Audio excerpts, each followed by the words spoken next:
Sani Bonani Nijani, welcome back to our YouTube channel where we speak about anything and everything under the sun. So today we are talking about the latest episode of Uthando Nesithembu, which we did not review. We're specifically looking at the parts where Umseleko took the kids to South Coast and they went to celebrate Ipethiak. For me, that was a good idea to take the kids to celebrate Ipethiak, simply because I mean, they're going through a lot right now, you know. I don't see any wife beside Dumacela, obviously, doing something for Umusa, for Ipethiak for now, because of the tension, because of the things that are happening, because of the anything and everything, obviously. So for him, for him to take himself and just say, as in, let me take my kids, let me go out and celebrate, that was a good idea. I don't see also a problem for him to then introduce Ingane go to the other kids. So now, Bayafika South Coast, they're sitting outside, it's a picnic, and then the rain happens, then they have to go inside. Izingane ziphelele, uSineo khona nomntanakhe, Mpilo is here, so is what's this, the boy uLwandle, and bayanika kamseleko lendala lesinabafazi Mpumelelo, so everyone is there. And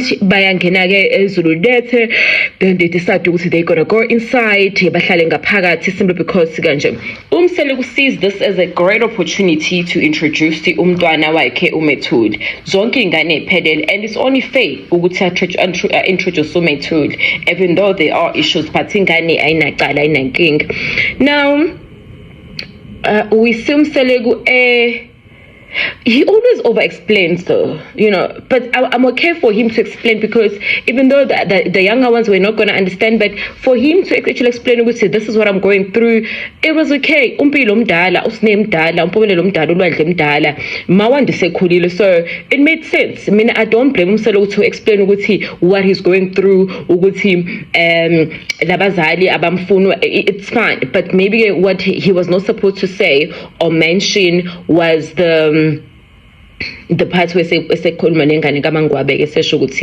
that's not his blood, blah blah blah. So that was wrong, obviously. Now ingane ziyafika ingane ihamba yolandwa and there's Methuli, and uyasuka lapho Umseleko then decide the fact ukuthi he is going to ask Umpilo ukuthi abambe umntwana. Umpilo uyanqaba ubamba umntwana. Guys, these kids are so influenced. These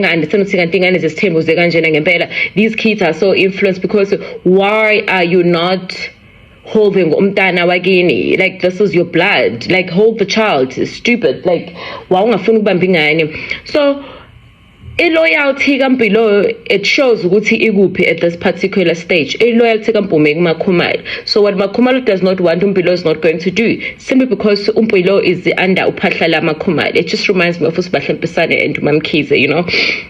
So Umpilo has already chosen sides according to what we saw, and Umpilo yanqaba uthi une flu, and Umseleko yasho ukuthi no akana iflu, ngimbonile ehamba ebambe phone call eyokhuluma noThobile. Therefore it means ukuthi already umtshelile uThobile ukuthi what is happening here, and uThobile wathi child, you're not holding that child, we don't want that child. Another person oba nenkinga is so abantu ke now on social media, they are saying what is wrong with Umpilo, simply because Umpilo also came like uMethuli. Your mother was not actually, Methuli belongs kumsele because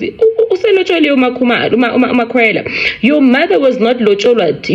Kwamanje usebenzisa isibongo sakaMseleko ngephutha imakusamela ungeniswe, and uMseleko uthi ngeke angenise, and rightfully so. Ngeniso Makhumalo, which Makhumalo counts. Makhumalo is an outsider too, you know. And that's fine. But what really made me upset was Mawande Semncane, and she's a bit toxic. She's a bit toxic, and she's toxic. She's not happy about the name. Amethuli akamfuna accept naye utshela uma wakhe ukuthi nangu Methuli sizosihlanganisa noMethuli, and then immediately uMangwabe sends a message to Umseleku and then blocks him. Now let's watch. Ngibhake kwi-parking legcileni, so ngicela ungilandele ingane khona le. Njengoba bengithuma ukuthi ngiyolanda ingane, anginankinga nokuyilanda because ngiyayazi. Lento yami ukuthi ngiyifake ngebo-king, athi ngiyifake khona ngizokhuluma kahle sengiwu-king, ngiphenduke ingane ngoba i-birthday yami imina namhlanje, umuntu wangempela. Nawe ngiphathe izinto Umethuli umememe akalifuni lemgama uMethuli ngoba manje buka kumanje ngithola ucingo lokuthi ngineyinkinga ezinzima, so ngayiqamba lengane ngathi uMethuli Kuwo wonke amagama akhona kaWinsu, in the name of Jesus akhona. uMethuli wanenkinga zakaMseleku noma inkinga zakuphi? Hayi, bengiqamba nabothuli nje. Ngilo ngikame ngawo philile wena usiswa baba ngikhweshela manje ibona nami sengizaqhela ukuthi nginesimo. Okay. Umpilo njengoba efika la akanamkhuhlane, ngaphambi kokuthi size lana thina uke wakhuluma nocingo wasuka kuthina.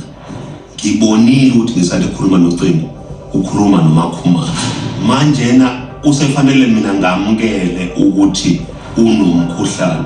No, I've been struggling with flu on and off. What about me is amasosha omzimba are non-existent, so I'm very prone to having a flu. Njengoba benze lento ucabanga ukuthi ngizoyithatha kanjani ngoba ngingadecide mina ukuthi yazi impilo lento yenzile yenza singakwazi ukuya phambili. Lo muntu wakunikeza instruction wathi ungamamukeli uMethuli, lo muntu wakufonela wakunikeza instruction ukuthi ungamamukeli, akubo yena ongenisa lo msebenzi. No, ndosithathele nali cake khona sizolisika lana. Oh my God, sithi wena ikheke angikwazi ukusika. Ngeke lisike ngele cake ningaculanga. Nazo-ke sikhumane ngeculanga. Oh, happy birthday. Why?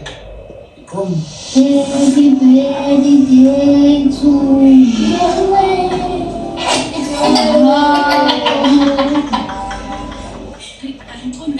Yakhala ingane yo. Ngimtshelile ngathi yo.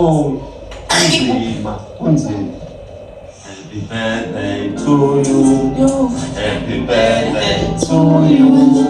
Happy birthday, dear Baba. Happy birthday to you.